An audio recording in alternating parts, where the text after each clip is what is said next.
Hello વિદ્યાર્થી મિત્રો, chapter 11ના સ્વાધ્યાયના દાખલાઓ આપણે હવે શરૂ કરીએ છીએ. નિયોન અને કાર્બન ડાયોક્સાઇડના ત્રિબિંદુ એને ટ્રિપલ પોઈન્ટ કહેવાય છે. અનુક્રમે 24.57 કેલ્વિન અને 216.55 કેલ્વિન છે. આ તાપમાન મૂલ્યોને સેલ્સિયસ અને ફેરનહીટ માપક્રમમાં દર્શાવવાના છે. તો પહેલાં આપણે નિયોન માટે વાત કરીએ તો નિયોનનું ટ્રિપલ પોઈન્ટનું તાપમાન આપ્યું છે 24.57 કેલ્વિન. સૌથી પહેલાં આપણે એને સેલ્સિયસમાં ફેરવવું છે. તો સેલ્સિયસ અને કેલ્વિન વચ્ચેનો સંબંધ આપણને ખબર છે.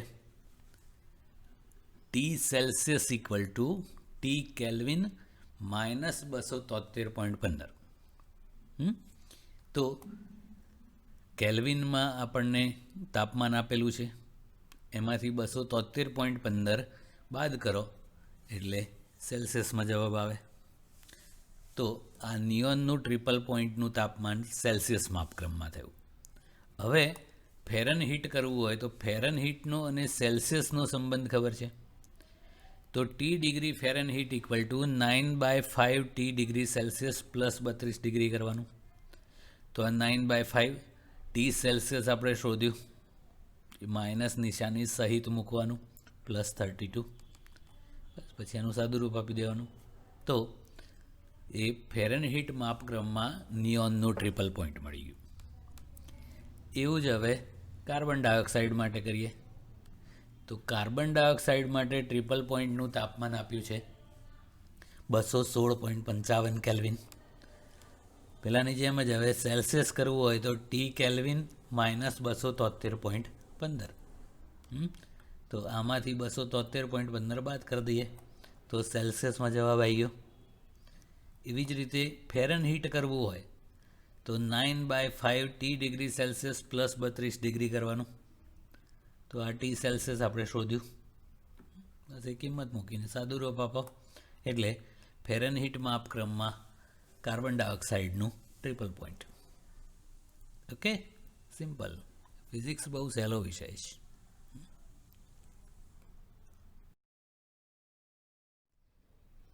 હવે બરાબર ધ્યાન આપજો.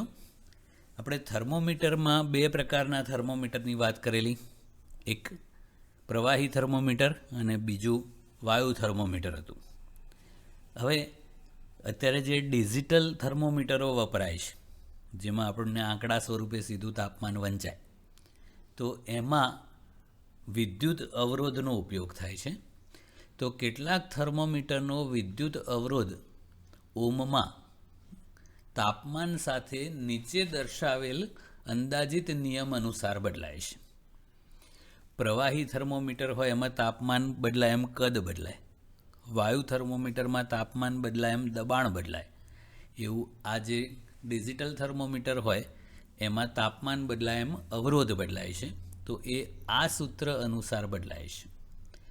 આપણે લંબાઈ માટેનું સૂત્ર કરેલું આવું ખબર, રેખીય પ્રસરણમાં L2 ઇક્વલ ટુ L1 કૌંસમાં 1 plus alpha T minus T અથવા T2 માઇનસ T1 અથવા T માઇનસ T0 કરતા હતા, એવું આ અવરોધનું સૂત્ર છે. હવે પાણીના ટ્રિપલ પોઈન્ટનું તાપમાન આપેલું છે અને એ વખતે થર્મોમીટરનો અવરોધ આપ્યો છે. તો આપણે આને સંદર્ભ તરીકે લેવાનું છે. એટલે આ જે તાપમાન છે એને આપણે T0 કહેવાનું અને આ અવરોધ છે એને R0 કહેવાનું. ઓકે. હવે સીસાના ગલન બિંદુએ અવરોધ આટલો આપ્યો છે, તો આપણે આ તાપમાનને T1 કહીએ અને એના અવરોધને R1 કહીશું. તો થર્મોમીટરનો અવરોધ આટલો હોય એટલે એ R2 આટલો હોય ત્યારનું તાપમાન T2 શોધવાનું છે. તો આપણને બે સેટ આપ્યા છે. તો સૌથી પહેલાં તો આપણને એ આલ્ફા આપેલો નથી, તો એ આલ્ફાને દૂર કરવા માટે શું કરવું પડે? તો આ કૌંસ છોડી દઈએ આપણે. R equal to R0 plus R0 alpha T minus T0 થઈ જાય. કૌંસ છોડ્યા પછી R0 અંદર ગુણાઈ ગયો અને અહીંયા જે R0 છે એને સામે લઈ લીધો એટલે R minus R0 equal to R0 alpha T minus T0. હવે T0 ને કરતા બનાવેલો છે, ટી માઇનસ T0 ને, તો T minus T0 equal to R minus R0 upon alpha R0. Okay, હવે આપણને બે સેટ આપેલા છે, તો સૌથી પહેલાં આ સંદર્ભ તાપમાનવાળું અને સીસાવાળું એ બેનો સેટ લઈએ. તો આ T1 છે એ આપણું સીસાનું તાપમાન અને T0 છે એ પાણીનું ટ્રિપલ પોઈન્ટનું તાપમાન ગણવાનું. અને સીસા માટે થઈ ગયું. અને હવે અજ્ઞાત માટે લઈએ તો આ અવરોધ છે R2 અને એ વખતનું તાપમાન T2 જે આપણે શોધવાનું છે. ઓકે, તો બે સમીકરણ બને આના પરથી. પહેલાં T1 વાળું છે એ લેડનું અને T2 વાળું છે એ અજ્ઞાત. ઓકે, તો એ બેનો ગુણોત્તર કરીએ. તો T2 minus T0 upon T1 minus T0 આ ભાગ્યા આ equal to R2 minus R0 upon R1 minus R0 અને આ આલ્ફા R0 ઉડી જશે. ઓકે, તો આ R0 એટલે આ પાણીના ટ્રિપલ પોઈન્ટ વખતનો અવરોધ આપેલો છે એ. T0 એટલે પાણીનું ટ્રિપલ પોઈન્ટ પોતે જ. પછી R1 એ સીસાના ગલનબિંદુનું અવરોધ છે આ, અને એ વખતનું તાપમાન T1 છે આ R1 અને T1. પછી અજ્ઞાત અવરોધ આપ્યો છે R2 અને એને અનુરૂપ જે તાપમાન હોય T2 શોધવાનું છે. તો આ સૂત્રમાં T2 સિવાય આપણને બધું આપેલું છે, તો એ કિંમતો મૂકીએ. T2 માઇનસ T0 એટલે પાણીનું ટ્રિપલ પોઈન્ટનું તાપમાન upon T1 minus T0, T1 એટલે આ સીસાનું ગલનબિંદુ, T0 તો ખબર જ છે. પછી અવરોધો R2 એટલે આ અજ્ઞાત અવરોધ છે તે, માઇનસ R0 એટલે એ ટ્રિપલ પોઈન્ટ વખતનો અવરોધ છે, અપોન R1 એટલે આ સીસાના ગલનબિંદુ વખતનો અવરોધ, માઇનસ R0 એટલે ટ્રિપલ પોઈન્ટ વખતનો અવરોધ. બસ, હવે તો સાદું રૂપ જ આપવાનું રહ્યું. આ તફાવતો કરી દીધા અને T2ને કરતા બનાવી દો. આ સામે જતું રહેશે એટલે છેવટે પ્લસ થઈ જશે. તો આપણને T2 મળી ગયું 384.83 કેલ્વિન. ઓકે, ઓકે, હવે ઓબ્જેક્ટિવમાં પૂછવા લાયક ક્વેશ્ચન્સ છે બધા. આખો દાખલો નથી, નાના નાના ક્વેશ્ચન્સ છે. પહેલું છે આધુનિક થર્મોમેટ્રીમાં, થર્મોમેટ્રી એટલે તાપમાનનું માપન, એમાં પાણીનું ત્રિબિંદુ પ્રમાણિત નિયત બિંદુ છે. આપણે જે 273.16 કેલ્વિન છે એ પાણીનું ટ્રિપલ પોઈન્ટનું તાપમાન છે. તો શા માટે બરફનું ગલન બિંદુ અને પાણીના ઉત્કલન બિંદુને પ્રમાણભૂત નિયત બિંદુ સ્વીકારવામાં ખોટું શું છે? જે સેલ્સિયસ માપક્રમમાં પ્રવાહી થર્મોમીટર બનાવવામાં આવે છે એમાં આ બેનો જ ઉપયોગ કરેલો છે. પાણીના ગલન બિંદુ 0 ડિગ્રી સેલ્સિયસ અને પાણીનું ઉત્કલન બિંદુ 100 ડિગ્રી સેલ્સિયસ. પણ જે અચળ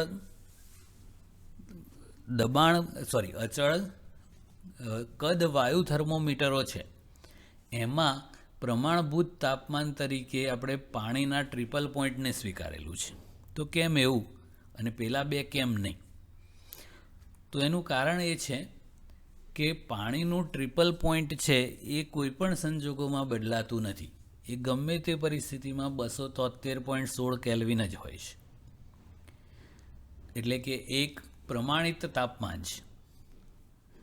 પણ બરફનું ગલન બિંદુ અને પાણીનું ઉત્કલન બિંદુ છે એ કોઈ સ્ટાન્ડર્ડ વેલ્યુ, મતલબ કે એ હંમેશા અચળ રહે એવી કિંમતો નથી. કેમ કે એ દબાણ સાથે એના મૂલ્યો બદલાય છે. પાણીનું ઉત્કલન બિંદુ છે એ દબાણ વધારો તો પછી 100 ડિગ્રી સેલ્સિયસ ના રહે ઉત્કલન બિંદુ, એટલે એને આપણે નિયત બિંદુ તરીકે લઈ શકીએ નહીં. એટલે આ કારણે અચળ દબાણ વાયુ થર્મોમીટરમાં આને સંદર્ભ તરીકે લીધેલું છે. ઓકે. બીજું છે કે ઉપર દર્શાવ્યા મુજબ મૂળ સેલ્સિયસ માપક્રમમાં 2 નિયત બિંદુને અનુરૂપ બધી સંખ્યાઓ નક્કી કરેલી છે, 0 ડિગ્રી સેલ્સિયસ અને 100 સેલ્સિયસ. પછી એના અનુરૂપ બાકીના બધા સ્કેલ નક્કી કરવામાં આવે. નિરપેક્ષ માપક્રમ એટલે કેલ્વિનમાં આપણે જે માપીએ છીએ એની પર 2માંથી એક નિયત બિંદુ એ પાણીનું ટ્રિપલ પોઈન્ટ લેવામાં આવે છે, જે કેલ્વિનમાં 273.16 કેલ્વિન છે. તો બીજું નિયત બિંદુ શું હશે? તો કેલ્વિન માપ ઉપર તો આપણને પાણીનું એક ટ્રિપલ પોઈન્ટ મળ્યું જ. બીજું નિયત બિંદુ છે એ આપણે પેલો આલેખને પાછળ લંબાઈને મેળવેલું એ 0 કેલ્વિન હતું, નિરપેક્ષ શૂન્ય તાપમાન પોતે જ. એટલે એમાં એક નિયત બિંદુ છે એ પાણીનું ટ્રિપલ પોઈન્ટ અને બીજું નિયત બિંદુ 0 કેલ્વિન પોતે જ. નેક્સ્ટ, નિરપેક્ષ તાપમાન એટલે કે કેલ્વિન માપક્રમમાં ટીનો સેલ્સિયસ માપક્રમ એટલે TC અને કેલ્વિન માપક્રમને કેપિટલ T લખાય છે. એ બેનો સંબંધ આવો છે. તો શા માટે આપણે આ સંબંધમાં 273.16 ને બદલે 273.15 લીધા છે? તો મિત્રો 273.16 કેલ્વિન તો પાણીનું ટ્રિપલ પોઈન્ટનું તાપમાન છે, એના સંદર્ભમાં કેલ્વિન માપક્રમ નક્કી કરેલો છે. પણ આપણે જે 0 ડિગ્રી સેલ્સિયસ છે એ વાસ્તવમાં 273.15 કેલ્વિન છે. એટલે આપણે જે આલેખમાં 0 ડિગ્રી સેલ્સિયસ હતું ત્યાં -273.15 કેલ્વિન કરતા હતા. એટલે એ બે અલગ વસ્તુ છે. એ પાણીનું ટ્રિપલ પોઈન્ટ અલગ વસ્તુ છે અને આ સંબંધમાં જે છે એ 0 ડિગ્રી સેલ્સિયસને અનુરૂપ તાપમાન છે. ઓકે. હવે સ્વાધ્યાયનો દાખલા નંબર 5 કરીએ છીએ.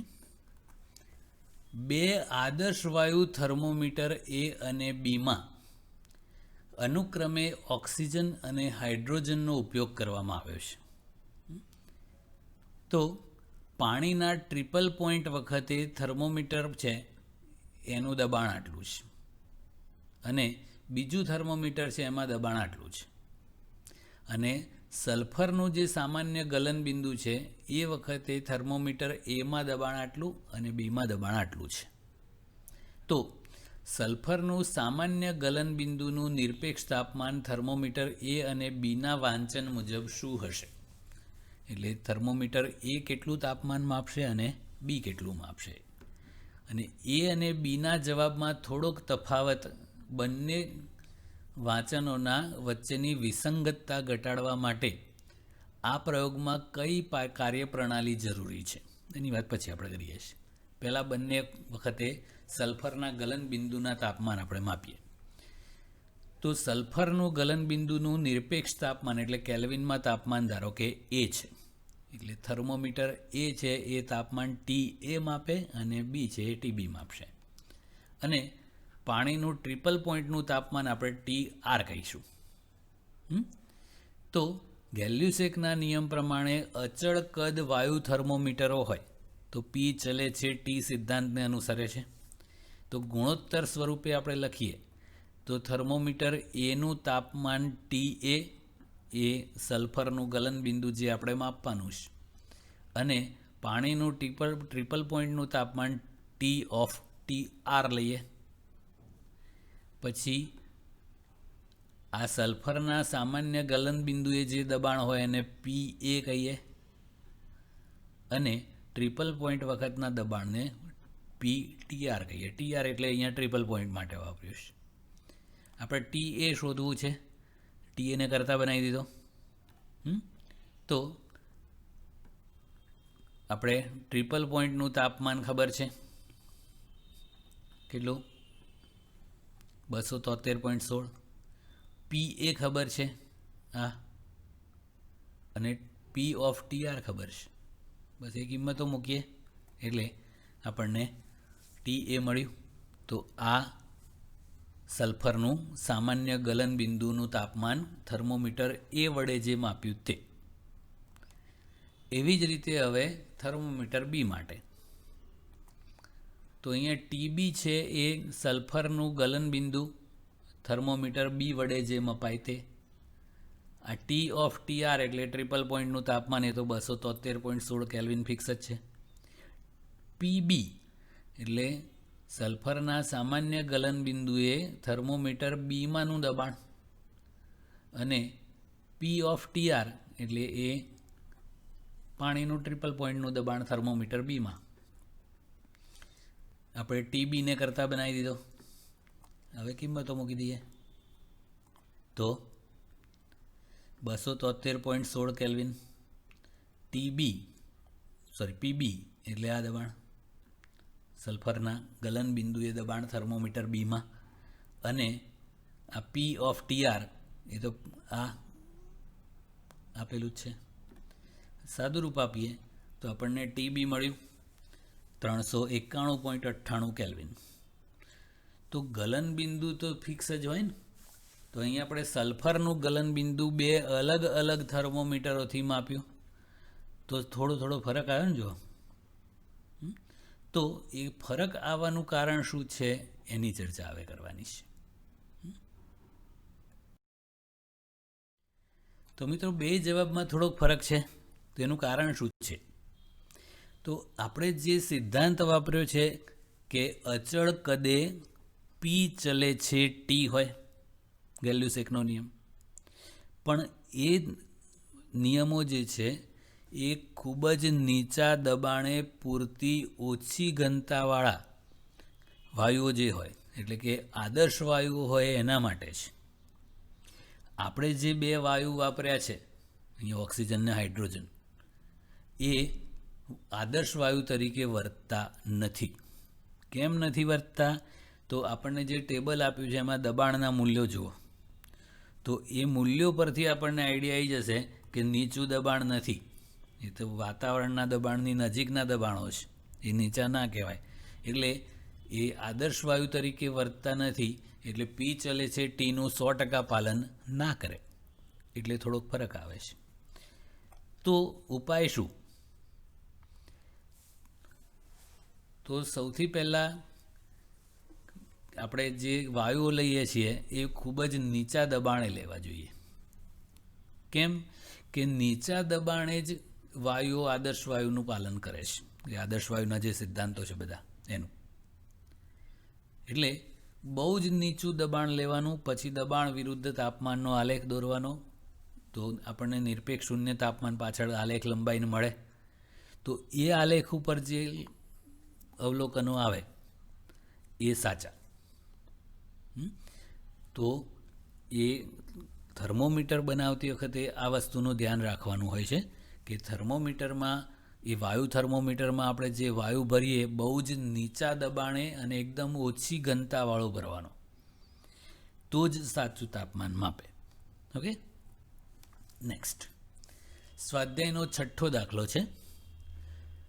1 મીટર લાંબી સ્ટીલની પટ્ટીનું 27 ડિગ્રી સેલ્સિયસ તાપમાને ચોકસાઈપૂર્વક અંકન કરેલું છે, એટલે એની પર બધા માપના કાપા પાડેલા હોય.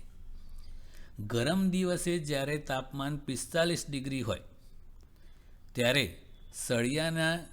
સ્ટીલના એક સળિયાની લંબાઈ આ પટ્ટી વડે માપતા 63 સેન્ટીમીટર મળે છે. તો આ દિવસે સળિયાની વાસ્તવિક લંબાઈ શું હશે? કેમ આવું માપી 63.0 સેન્ટીમીટર અને પૂછું છું ખરેખર કેટલી હશે? તો આવું થવાનું કારણ શું છે કે ગરમ દિવસ હોય તો ઉષ્મીય પ્રસરણના કારણે, રેખીય પ્રસરણના કારણે સળિયાની લંબાઈ વધી ગઈ હોય, એટલે એ વધેલી હોય, એટલા માટે સાચી લંબાઈ માંગીશ. અને આ જ સ્ટીલના સળિયાની લંબાઈ 27 સેલ્સિયસ તાપમાનવાળા દિવસે કેટલી હશે? જો એ ઠંડો દિવસ હોય તો સંકોચાયેલી હોય ને, એમ એટલા માટે એવું પૂછ્યું છે. અને રેખીય પ્રસરણાંક આપેલો છે. તો 27 ડિગ્રી સેલ્સિયસ તાપમાને ઓરિજિનલ લંબાઈ ધારો કે 1 મીટર એ માપપટ્ટી 1 મીટરની છે, એટલે કે 100 સેન્ટીમીટર થઈ. અને એનો રેખીય પ્રસરણાંક આપેલો છે. 45 ડિગ્રી સેલ્સિયસ તાપમાનેની જે લંબાઈ છે એને આપણે L2 કહીએ, ઓરિજિનલ લંબાઈને L1 કહીએ. તો આ રેખીય પ્રસરણ માટેનું સૂત્ર છે. તો L2 ઇક્વલ ટુ L1 કૌંસમાં 1 plus alpha T2 minus T1. એ T1 વખત તાપમાન વખતની લંબાઈ છે L1 કહેવાની, એ આ છે. અને T2 તાપમાનવાળી લંબાઈને L2 કહેવાની, એ T2 તાપમાન એટલે આ. તો આપણે કૌંસ છોડી દીધો. L2 equal to L1 plus L1 alpha T2 minus T1. L1 100 centimetre છે. આલ્ફા આપણને આપ્યો છે 1.2 ઇન્ટુ 10⁻⁻5 કેલ્વિન ઇનવર્સ. પછી L1 100 centimetre, T2 minus T1 એટલે આ 45 માઇનસ 27. ઓકે. હવે પ્રશ્ન એ થાય અમુકને કે આલ્ફા કેલ્વિન ઇન્વર્સમાં છે તો આ કેમ કેલ્વિન ના કર્યું? તો મિત્રો, તાપમાનનો તફાવત હોય તો તફાવતમાં કેલ્વિનમાં ફરક કરો કે ફેરફાર કરો કે સેલ્સિયસમાં તફાવત માપો તો સેમ જ થાય. કેવી રીતે? આપણે એક ઉદાહરણ લઈએ કે 0 ડિગ્રી સેલ્સિયસથી પાણીને ગરમ કરીને 27 ડિગ્રી સેલ્સિયસ કર્યું, એટલે કેટલું ગરમ થયું? 27 સેલ્સિયસ. એ જ વસ્તુને આપણે કેલ્વિનમાં બોલીએ કે પાણીને આપણે 273.15 કેલ્વિનથી ગરમ કરીને 300.15 કેલ્વિન કર્યું. એ જ વસ્તુ થઈ ને, તો ફરક કેટલો પડ્યો? તો 27 કેલ્વિનનો. તો જ્યારે તફાવત હોય ત્યારે એનો એકમ બદલો નહીં તો ચાલે, એકલું તાપમાન હોય તો ફરજિયાત બદલવું પડે.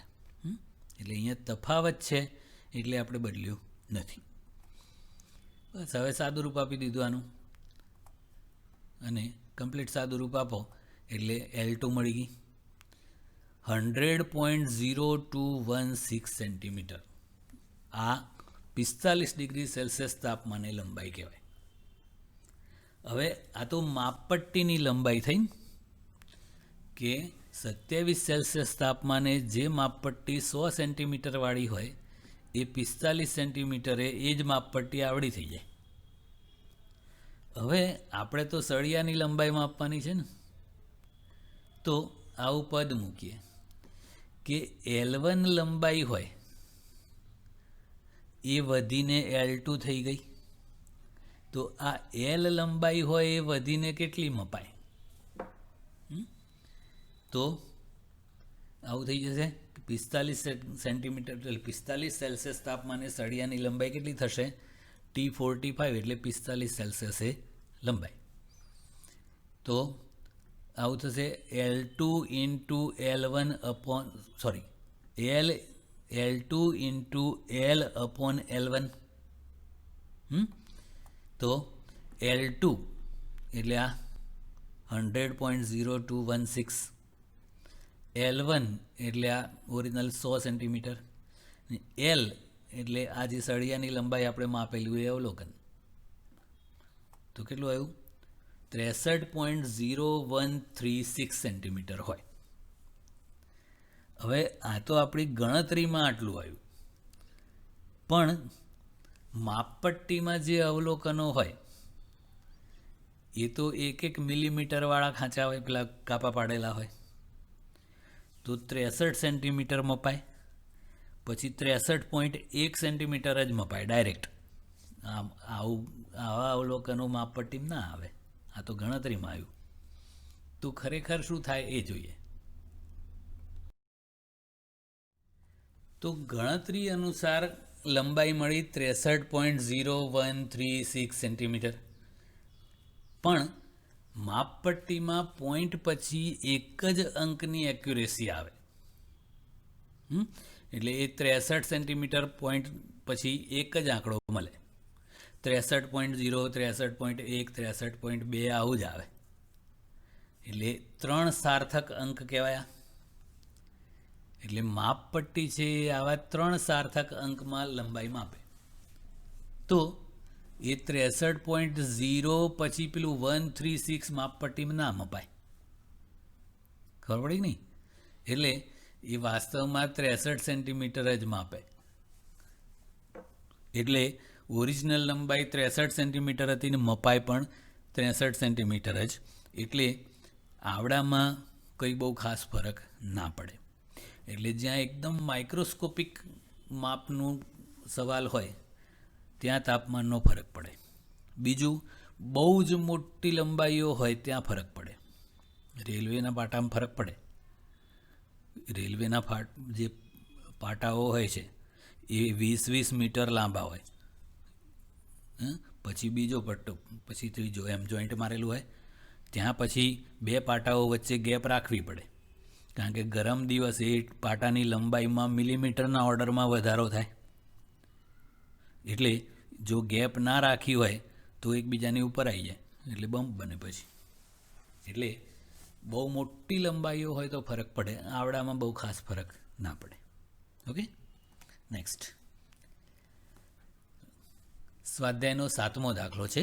એક મોટા સ્ટીલના પૈડાને તે જ દ્રવ્યની બનેલી મોટી ધરી ઉપર બંધ બેસતું કરવું છે.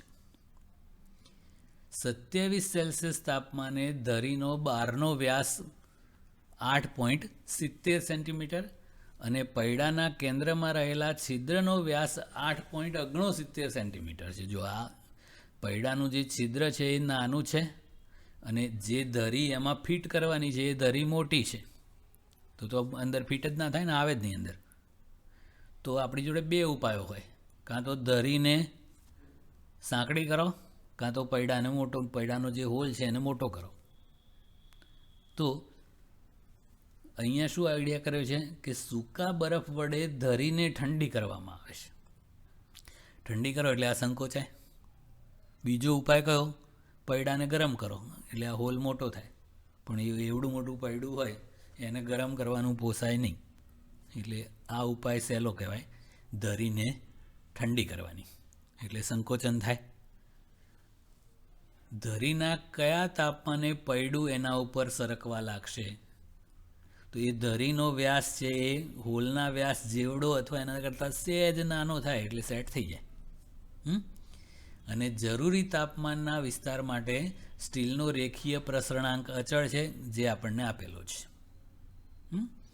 તો આપણે T1 તાપમાને ધારો કે વ્યાસ, આ ધરીનો વ્યાસ D1 લઈએ અને T2 તાપમાને ધરીનો વ્યાસ D2 લઈએ.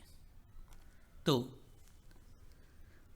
આપણે લંબાઈ માટે લખતા હતા એવું સેમ વ્યાસ માટે પણ લખાય ને. એ વ્યાસ પણ એક પ્રકારનું અંતર જ છે.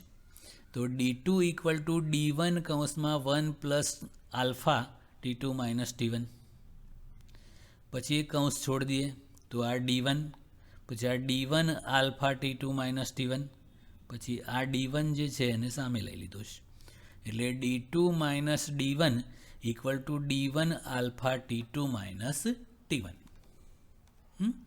તો D2 એટલે આ પૈડાનો વ્યાસ, એટલે જે છિદ્ર છે એનો, માઇનસ D1 એટલે આ ધરીનો વ્યાસ.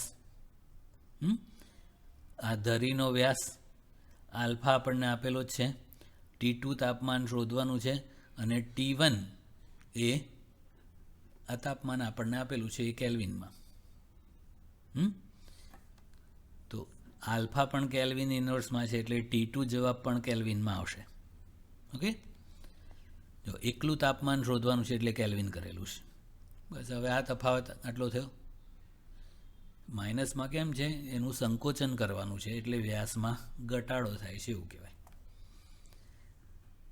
T2 - 300 ને કરતા બનાવ્યા હતા, આ બધું નીચે લઈ ગયા.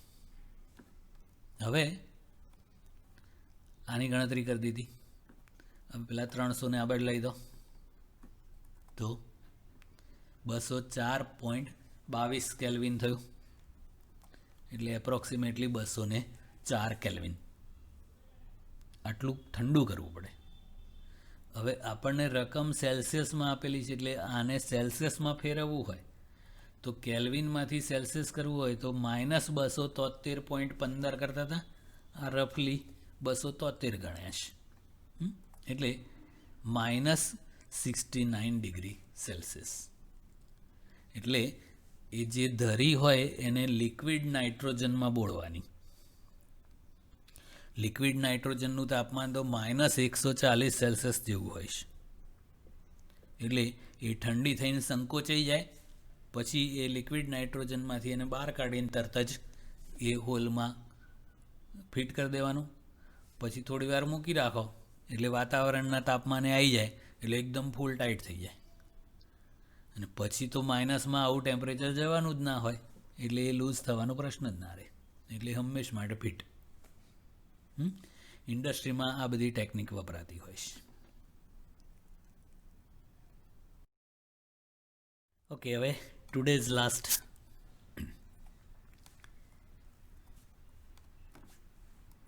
ઇન્ટરેસ્ટિંગ દાખલો છે. તાંબાની એક તકતીમાં છિદ્ર પાડેલ છે, તેનો 27 ડિગ્રી સેલ્સિયસ તાપમાને વ્યાસ 4.24 સેન્ટીમીટર છે. આ તાંબાની તકતીને 227 ડિગ્રી સેલ્સિયસ સુધી ગરમ કરવામાં આવે છે, તો છિદ્રના વ્યાસમાં થતો ફેરફાર કેટલો હશે? અને તાંબાનો રેખીય પ્રસરણાંક આપણને આપેલો છે. તો મિત્રો આવું થાય છે કે આવી એક તકતી છે, એમાં આવું એક છિદ્ર પાડેલું છે. હવે એ તકતીને આપણે ગરમ કરીએ તો ગરમ કરવાથી એનું એક્સપાન્શન એટલે કે પ્રસરણ થાય, અને એ આખી તકતી છે એ મોટી થાય, એના લીધે છિદ્ર પણ મોટું થાય. તો આવું થાય. ધ્યાનથી જુઓ કે છિદ્ર મોટું થઈ ગયું. હવે તો એના વ્યાસમાં કેટલો ફરક પડે એ શોધવાનું છે. એટલે અંતિમ વ્યાસ માઇનસ પ્રારંભિક વ્યાસ કરવાનું છે. ઓકે, હવે આપણે એને ગરમ થવા દઈએ છીએ. હવે ફરક નહીં પડે, આપણું એનિમેશન પૂરું થઈ ગયું ત્યાં. ઓકે, તો પહેલું તાપમાન છે 27 ડિગ્રી સેલ્સિયસ એટલે 300 કેલ્વિન. એ વખતે ધારો કે એ છિદ્રનું ક્ષેત્રફળ જે ઓરિજિનલ હતું એ A1 છે. તો એ A1 એટલે πr1². વ્યાસ સ્વરૂપે લખવું હોય તો r એટલે વ્યાસની અડધી હોય ત્રિજ્યા, તો એ d1/2² એટલે d1²/4 થાય. પાઈ d1 આપેલો છે વ્યાસ, એનો હોલ²/4. પાઈનું આપણે પાઈ જ રહેવા દઈએ છીએ. તો આ પ્રારંભિક ક્ષેત્રફળ થયું. હવે T2 227 સેલ્સિયસ છે, પ્લસ 273 કરો એટલે 500 કેલ્વિન તાપમાન થયું. નવું ક્ષેત્રફળ ધારો કે A2 છે. તો અહીંયા રેખીય પ્રસરણમાં L1 L2 લેતા હતા, એવું આ ક્ષેત્રીય પ્રસરણ છે. ક્ષત્રિય નહીં હોય, એ અલગ આઇટમ છે. આ ક્ષેત્રીય પ્રસરણ છે, એરિયલ એક્સપાન્શન. તો A2 = A1 × 1 પ્લસ અહીંયા રેખીય પ્રસરણમાં આલ્ફા લેતા હતા, એવું આમાં ક્ષેત્રીય પ્રસરણમાં 2 આલ્ફા લેવાય. કદ પ્રસરણ હોય તો 3 આલ્ફા. પછી અહીંયા T2 - T1 લખતા હતા, અહીંયા ડેલ્ટા ટી લખ્યું છે, એ જ છે. તો નવું ક્ષેત્રફળ પાઈ d2²/4, પાઈ r2² એટલે પાઈ d2²/4. A1 આપણે શોધ્યું, × 1 + 2 આલ્ફા × આ T2 - T1. તો પાઈ તોડી ગયા, 4ને સામે લઈ ગયા આપણે. 1 + 2 આલ્ફા આપણને આપેલો જ છે. T2 - T1 એટલે 500 - 300. બસ હવે એનું સાદું રૂપ આપતા જવાનું. તો d2² આપણને મળશે. તો મિત્રો d2² = 18.1 મળ્યું. એનું વર્ગમૂળ કરો એટલે 4.2544 આટલું થયું. આપણને વ્યાસમાં કેટલો ફેરફાર થશે એવું માગ્યું છે, એટલે અંતિમ વ્યાસ માઇનસ પ્રારંભિક વ્યાસ. તો અંતિમ વ્યાસ મળ્યો 4.2544 માઇનસ પ્રારંભિક વ્યાસ હતો 4.24, એટલે સારું લાગે એટલે 4.2400 એવું લખ્યું છે. તો વ્યાસમાં 0.0144 સેન્ટીમીટરનો વધારો થયો. 10 ના ઓર્ડરમાં લખવું હોય તો 2 પોઈન્ટ ખસેડીને લખ્યા. 1.44 ઇન્ટુ 10⁻² સેન્ટીમીટર જેટલો વ્યાસ વધે. બહુ માઇનોર ફરક પડે. એટલે આ રેખીય પ્રસરણ થઈ ગયું, સોરી ક્ષેત્રીય પ્રસરણ કહેવાય. ઓકે, આજે આટલું, બાકીનું નેક્સ્ટ ટાઈમ.